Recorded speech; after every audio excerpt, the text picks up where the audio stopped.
Alright, so you're gonna do some a Flask tutorial. It's gonna be a straightforward beginner tutorial. We're just gonna focus on the basics of setting up a Flask application, which Flask is a mini framework for web development using Python. So let's get started.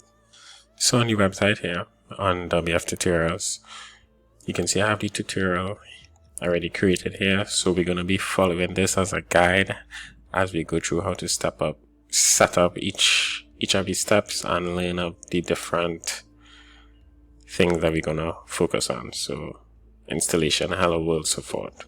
So the first thing we have is we need to install it. So we run this command pip install Flask. I already did this. I already have Flask installed. If you want more information, you can check out the official website. I believe this is it right here. Give you guides and documentation on how to use it. Alright. Once you have Flask installed, you could open up your most familiar or common editor. I'm using PyCharm. It's just the community version. And we're going to do a simple hello world example to kick off. Alright, so creating a hello world application using Flask, which is a Python mini web framework. So first thing, we import Flask. From Flask, import Flask. We have app equal Flask. This is the object. Flask object. We put in name here. And then we have our first route. And then we have a function greeting. And we return some HTML. Each one, we style it green.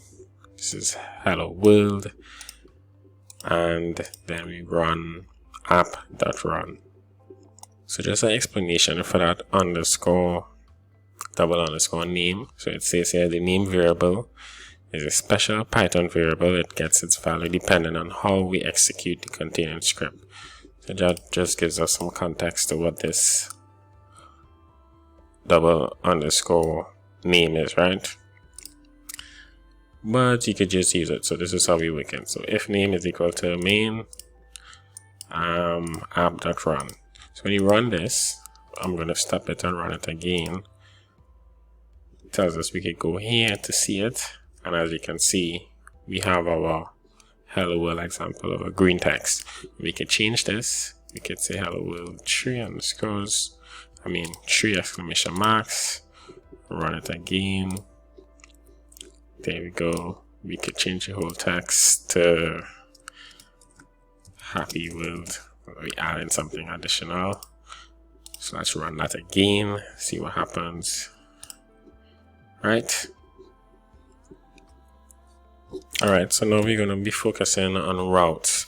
So routes kind of tell us where to go within the application. So if you wanted to go to the help page or to the dashboard or to the user or profile, we could define a route and tell the application what to render when the user accesses that route.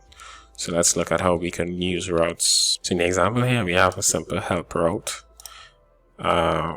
function, def help, and return help me.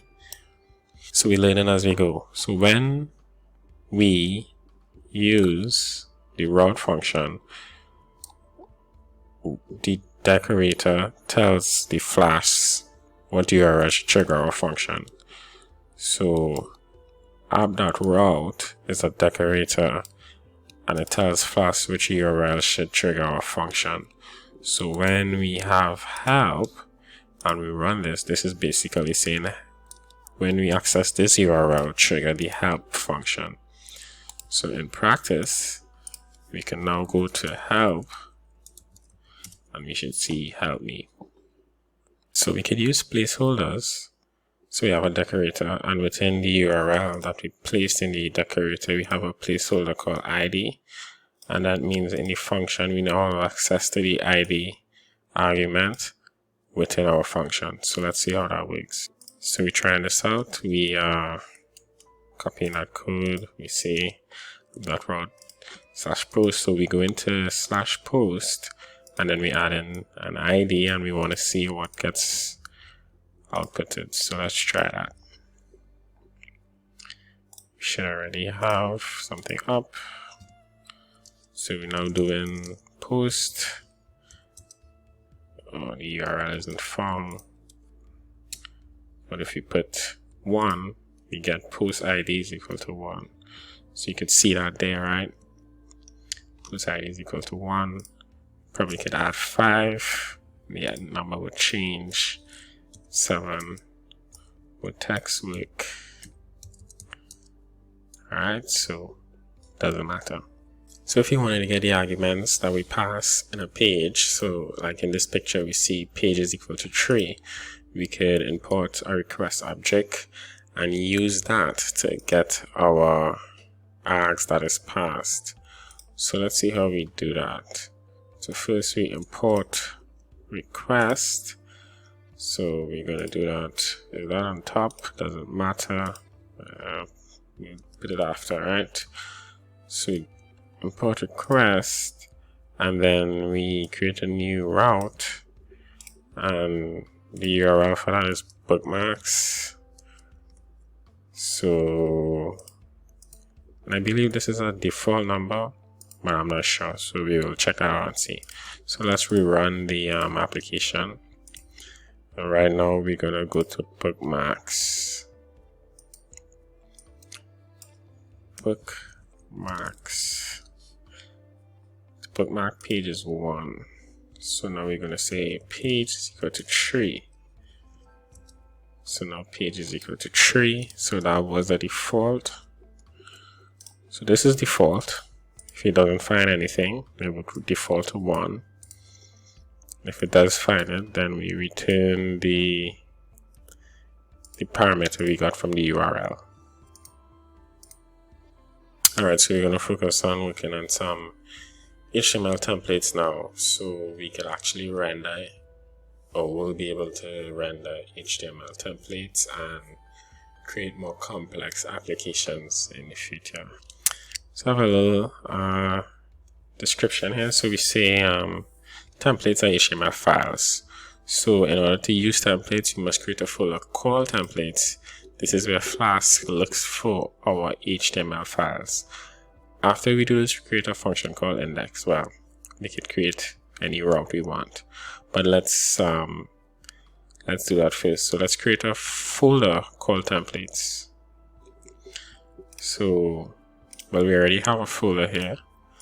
So I am now gonna create a new HTML file called home, and that has some basic stuff in it already.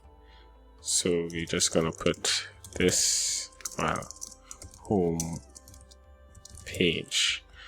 Anybody, welcome to home page, and welcome to home page. Same thing. So we should be able to create a route for ourselves. So let's create a route called home page. I can't remember what happens next, but let's put the route we wanted to go to. So /home. Now I have to check what happens next. So we're just using render template index HTML. So in this case, it would be render template home.html. I seem to be getting an error. Return. So let's return. Still getting an error. Maybe that's just, I'm not sure. So in order to use render template, we need to import it, right? So from Flask, import render template, which is why I was getting the error. So now we reload the page and try it again. Welcome to home page. So that's exactly what we had in the template. So now we can render HTML files. So the next thing we might want to do is pass data to our templates. So we're going to look to see how we can do that. So basically, the second argument in the function render template takes in the data that we pass into the file. So in the example you see here, we have a data object, or what is called a list, a dictionary, and we pass data to as the second argument. So just put it data, so data equal to data, and we can have access to this within our template or our HTML file. So let's try this out in action. You see here we're using Ginger. What is that? Ginger templates. Ginger 2 templates. So we're going to see how we do that. So in our example, we are the same thing, right? So we have data, list, dictionary. Right, just have to confirm that. So we're using a dictionary. So we have page title and header. So we pass it in. Data is equal to data. So within our template, we have access to the data object. And once we put page title, it will display. Let's look at it. WF tutorials, right? Now we also have access to the header, so we can do that as well. So double curly brackets, data header, and this should give us what we have here. Welcome to WF tutorials. So let's rerun that and see how it looks. So we reload the page. Welcome to WF tutorials. Great.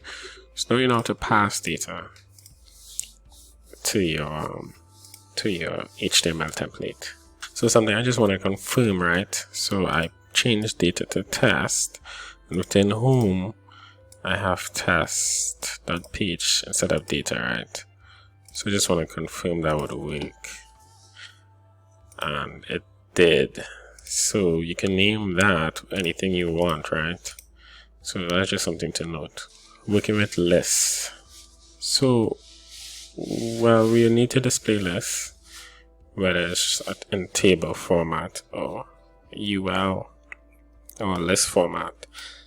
So in this example here, I just created a users list.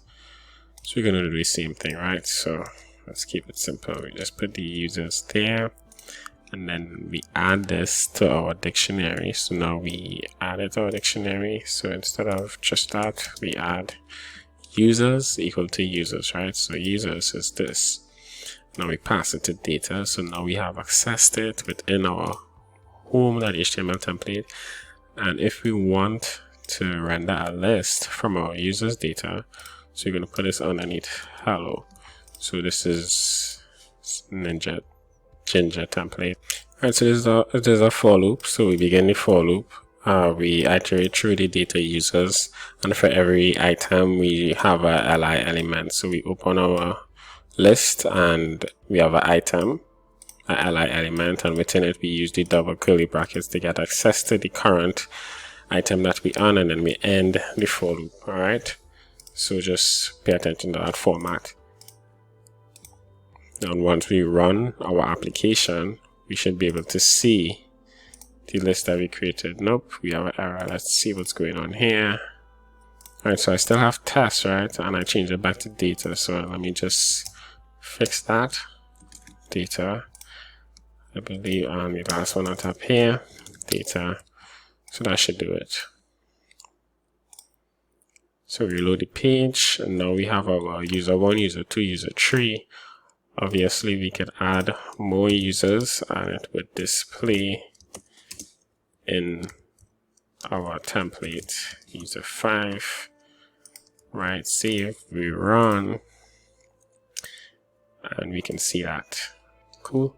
So in this section, we say working with data with templates, and we basically just say if we want to access all the data that we pass in. So that's what we do here, right? We say data items, which is the items from the dictionary. So that's a Python function. So we're just going to do that here as well. We're going to show you all the data that we passed in. So we run the application. This is the app. So now we can see everything that we pass in. So we have our page title, we have our header, and we have our users list. So now we're just going to focus on some conditional rendering. So we could choose whether or not to display something. So in this example, we say is logged in true. So we say is the user logged in. So let's add that to our example. So I'm going to put it here. Is the user logged in? I'm not sure you can see that, so let me bring it down. Right? Is the user logged in? So if this is true, we want to display something. So we have a short text: if data is logged in, display user is logged in. So we're going to copy this and add it.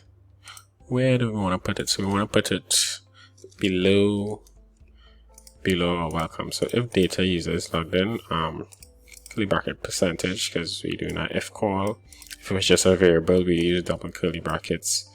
When you're using if statements and like for loop statements, so if you wanted to use like a function, so like data items, we could use open curly bracket and percentage sign. Right now we're just going to rerun the page. We're checking to see if user logged in shows. Right, so user is logged in, but what happens if the user isn't logged in? All right, let's put this to false.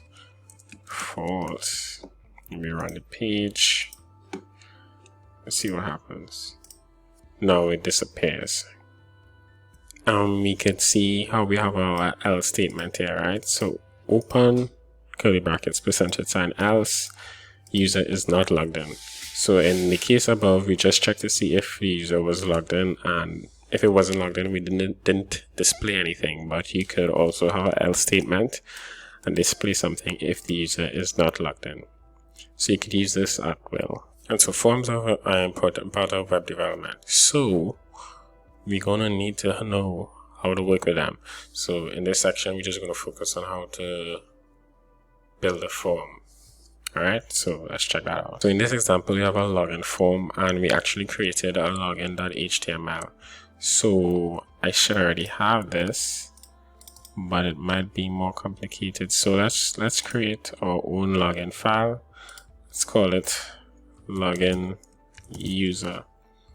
Right, and we're gonna add this in it. So it's pretty simple. It's just a form, a label, and an input. So let's just copy this and put it here. So login user, and we're gonna create our route def login return render. This render template login.html, some space. We now need to add our, I can't remember what we call that, a decorator route, and we're going to login. Alright, so that should do it. We run the server, and when we check out login, you should see, man, I have an error. What is causing that? Ooh, I'm not sure. So I mean, if I look here, right, I should be able to tell, right? But yeah, so let's just do that, and we run the page, and we should be good to go. There we go. Our login form is done. Now, as you can see here, our oh boy, I keep forgetting this. The thing that defines the route, which we call a what? A decorator. I keep forgetting, right? So we now have an additional argument within the function. So now we could define the methods this function takes, which is pretty cool. So we could say if we wanted to only accept guests or gets and post requests. And in login user, we see that our method is post, so we're going to need to accept post requests as well. Now we can check to see if the method we're receiving is post by using the request object, and we already imported that. So let's add in this code. So if request is equal to post, we do something here. Otherwise, we render our template. So let's try that out. Else should be that ELSE semicolon return render. Right. So if request method is equal to post, return username from the form or password from the form. If this is not the case, just render the HTML template, which is login user. So let's rerun that and see what we get. So basic login, and now we're gonna enter a post and a password. Right, so now we can see this is the name we entered and the password we entered. Oh.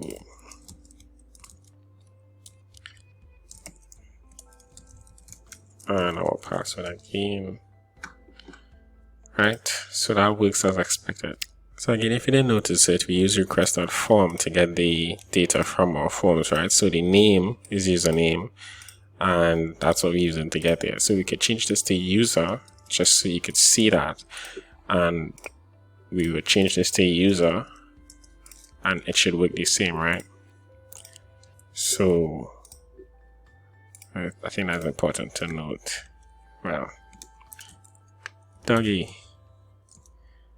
and a password. Oh boy, what's wrong? So I'm not sure what happened, but probably the form had the old values, so I didn't refresh the page, but it works fine now, right? So user. Alright, so you're gonna focus on working with the database now. So we're gonna have to install a package called Flask MySQL, because we're using a MySQL database. We'll have to configure it, add in our configuration stuff, so like for the user database username, the password, and the primary database and the host. Then we initialize it. Then what we do next is we attempt to select from the database and use a cursor to display the information. So that's what we're going to get into next. Alright. Also, I just finished installing MySQL. So if you don't have it, just the command, but PyCharm installs it for you automatically, I believe. So the next thing we do is we create an object. So after we import it, we create the object MySQL. This is above our app, right? So MySQL comes first, and then we add our configurations for the database, so the user, the password, the database, and the host. And then we run MySQL int underscore app and pass in the app object. So in the example, I am using a database called countries. I don't think I have that anymore, so we're gonna use one called post, and we'll follow the same logic as in the tutorial, and we will build it out. So let's do that. Alright, so we already have our post route somewhere, show post. So we're gonna view post, so def post, oh boy, def post, and then render, where's the return, render template, post.html. Right, and then the route for that, we add our decorator is post. Right, what happens next? We create our template, post, add it to get. Alright, so we're just gonna do one thing, list of posts. Our header is the same, list of posts,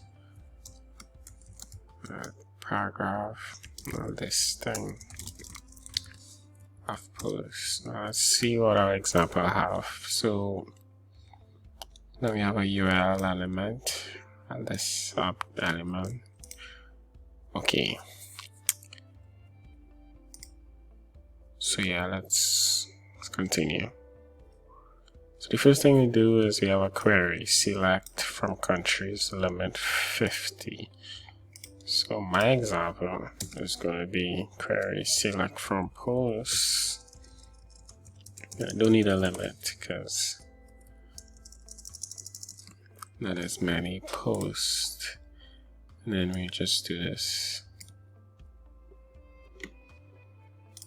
Alright, so we have here explanation, connection, cursor, execute the query, get the data using fetcher. And the next thing we do is we pass it countries equal data. Right, so posts is equal to data. Great, so now we have access to posts within our HTML.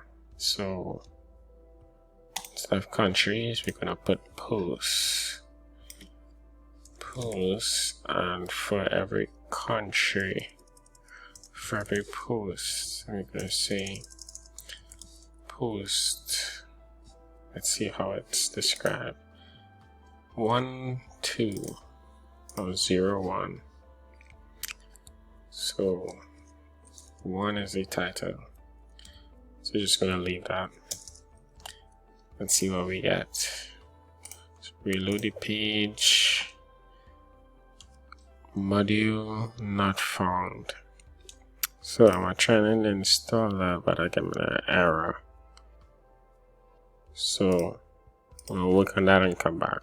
So as it turns out, Flask wasn't installed, so I did that. Pip install Flask. So once we did that, we was kind of complete. I had an error with the database configuration. Of course, this will be different for you. Anyway, we are now good to go. So once we run that, we can see our list of posts, right? And this is just what is in the database. Fantastic.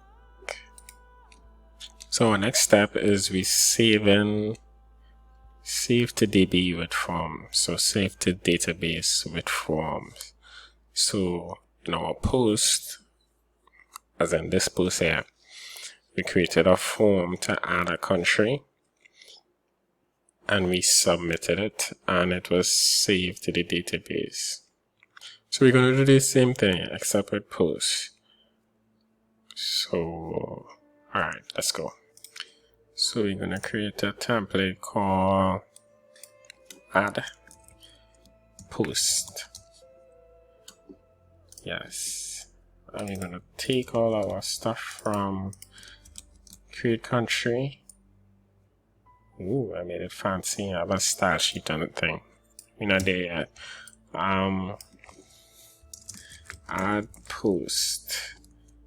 And add post. Now we have input and two page breaks. So name, title, description, and content. This could be more interesting. One too much. So title,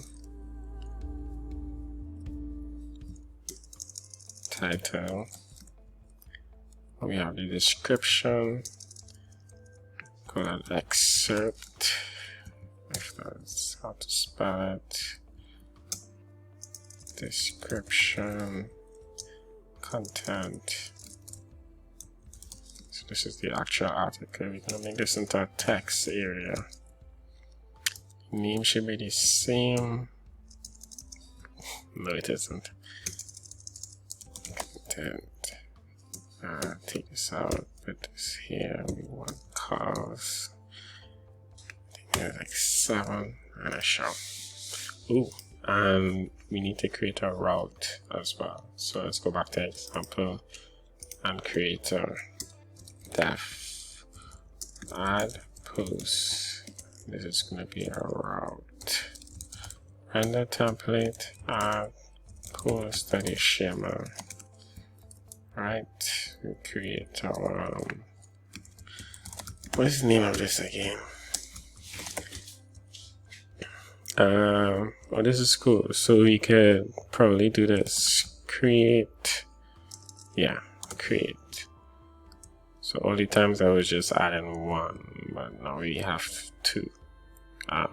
In terms of depth. So post / create. So let's see if that works. Add post HTML. This is wrong. Alright. Add post. So we go in here, we're going to duplicate this, close the others. So we have posts, and now we want to create. Yep, that works. This might be a little small. Let's see if we get bigger. Don't know. Columns, is it rows? Let's press 7. Reload. I can never remember how to do this correctly. This confuses me.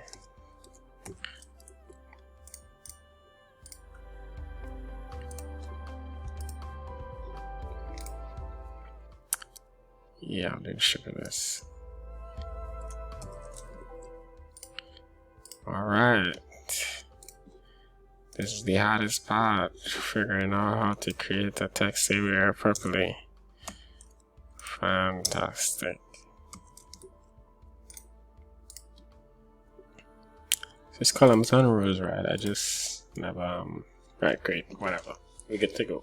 So title, description, and submit. So, alright, so of course we have to add our methods. So let's do that. So in our controller, so post and get, and now we need to check to make sure we processing the correct request. So if post as render, right? And now we see new country. It's just taken in one, but we need a lot of things. So we want title,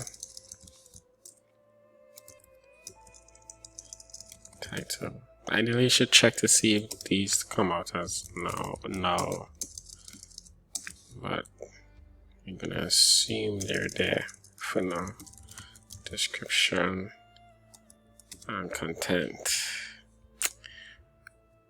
Alright, hopefully this is content. If you remember what we need it as, within the form title, this was like serve exrpt, I think, and content. So we could do this actually. If title, if title,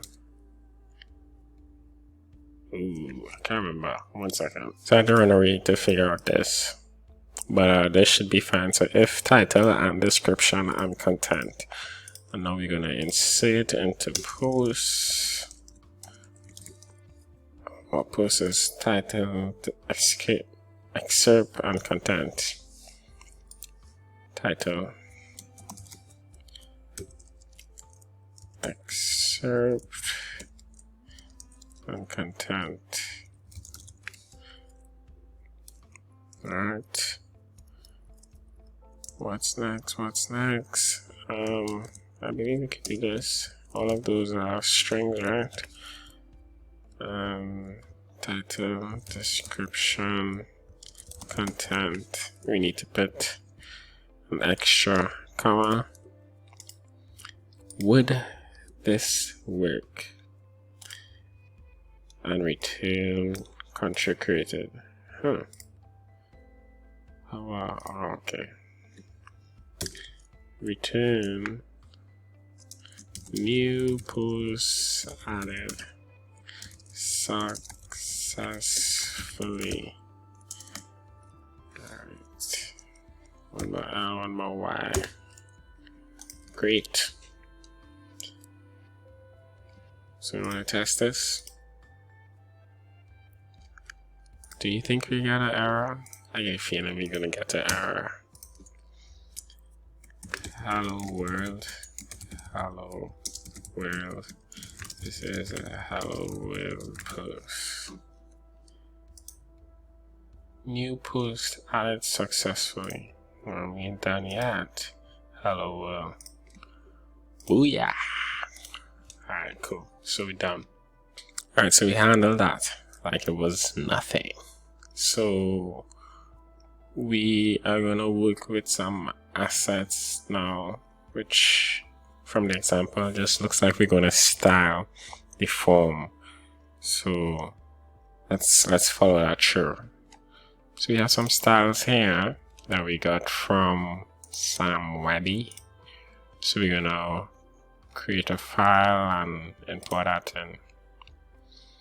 So actually I already have this, right? So for add posts, we have it in create country, right? So we're just gonna put that here. So this is a style sheet. We use an URL for static file name, mean, CSS, and let's read. Let's add a CSS file to our app. First, we create a folder called static. So that's what we need to do. Create a folder called static. Then within this static folder, we create a main CSS file. So that's our CSS file with the styles for the form. Alright.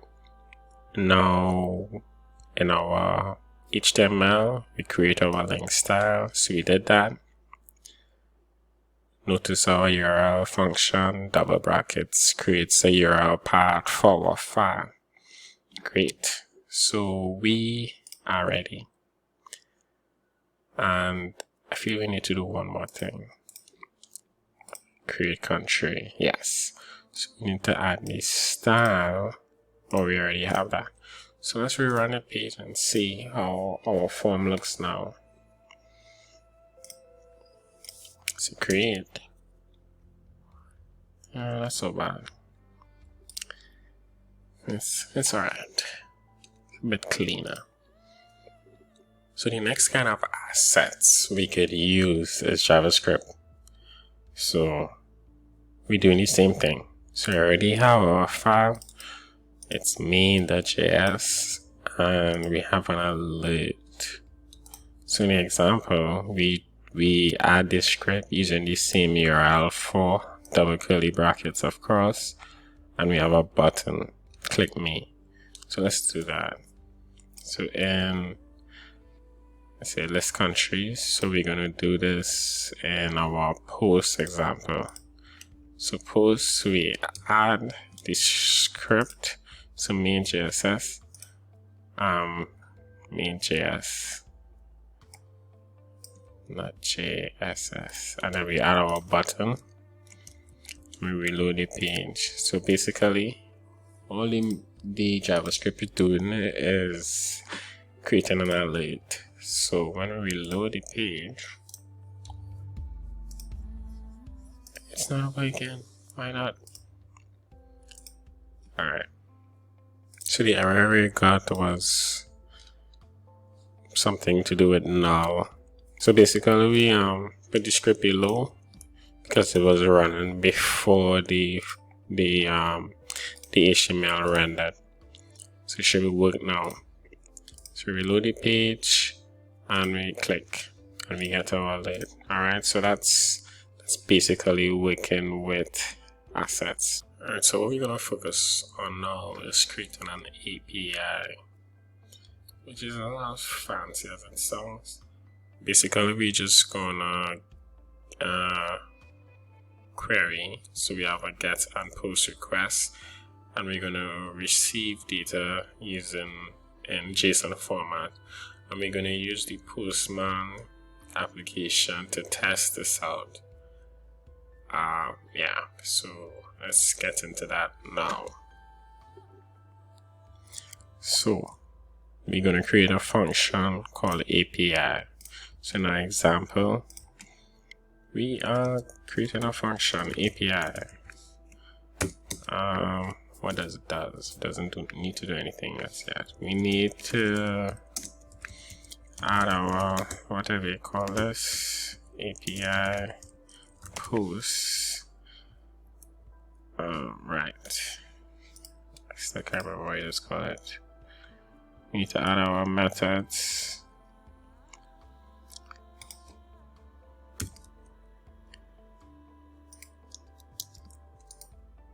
Right. What happens next?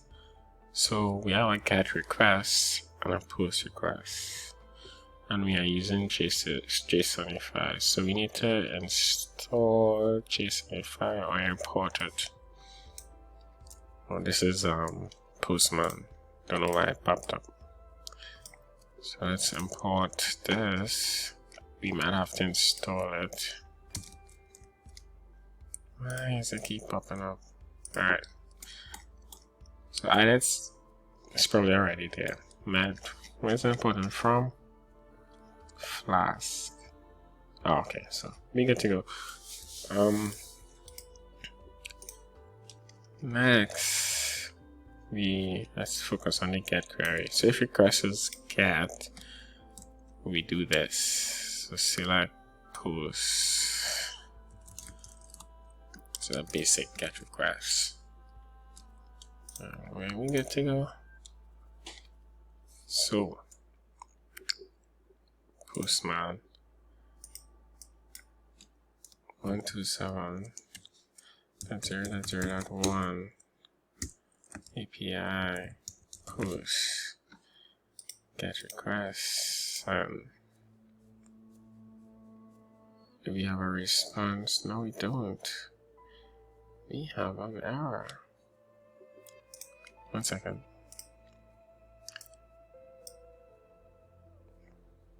API. Yeah, post. Actually, no problem, right? Just confirm it. Alright, so if I can make this bigger, we could see our data.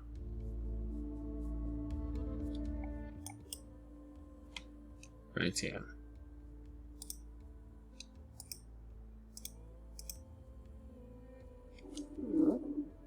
Okay. Alright, so using Mozilla just to see it better. Alright, so this is our data. All our posts.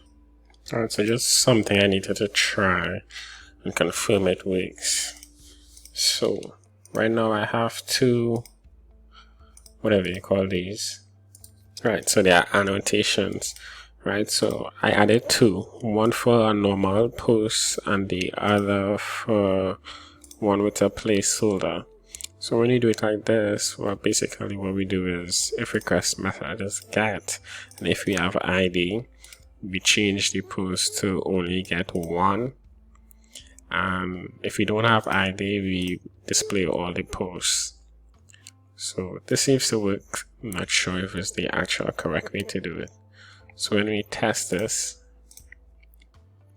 what happens now is if we put an ID, if we put a number, we will get the corresponding posts, right? Which is pretty cool. And then if we just have posts, we get all the posts, which is basically how our API works. So that's a little bit more than we did here, where we just have the get and the post. Alright, so we're gonna try to load up our post request now. So we have our two get requests. Now we're gonna load up our post requests. So we know to do this. If method is post, I need to pull this out. If method is post, and then we're going to use the same thing we had here. So we're gonna get the variables that we need, and then we're gonna insert it and commit it and return and say it was successful. So that should do it.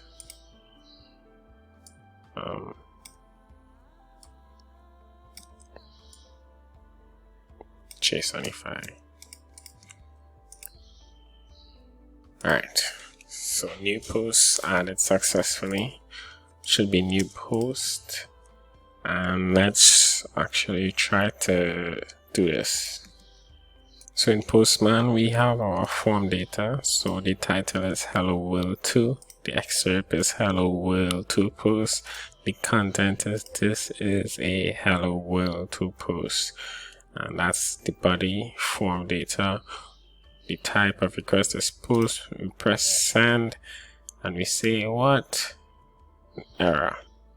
Alright, so with one reload and some spacing adjustments, we got rid of that error. So a new post is added successfully, and we should see it here. We can also test it again. We're gonna make this into a tree, this into a tree, this into a tree, send. New post added successfully, and should be updated there.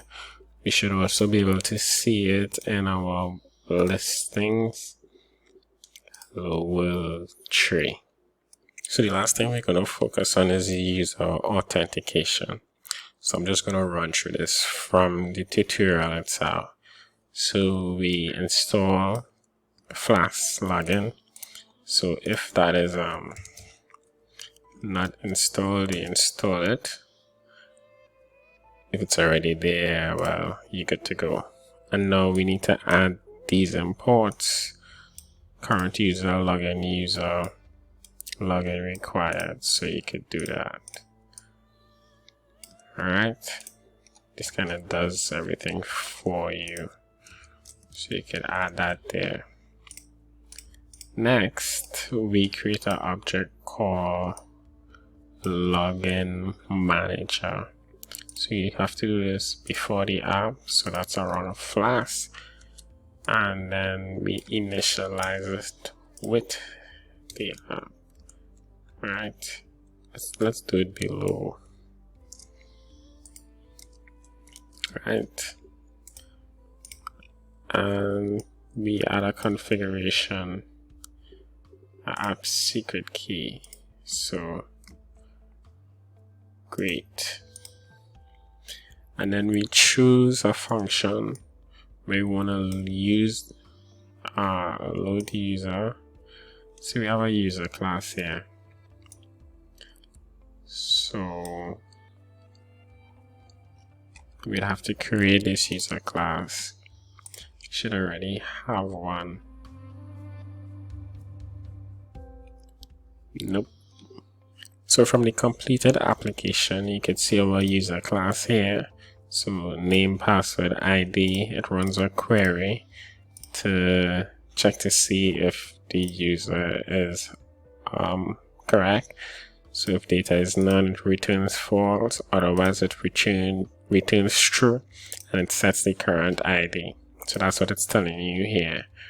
So load user and get user. So when you get in the user, that's basically what you're doing.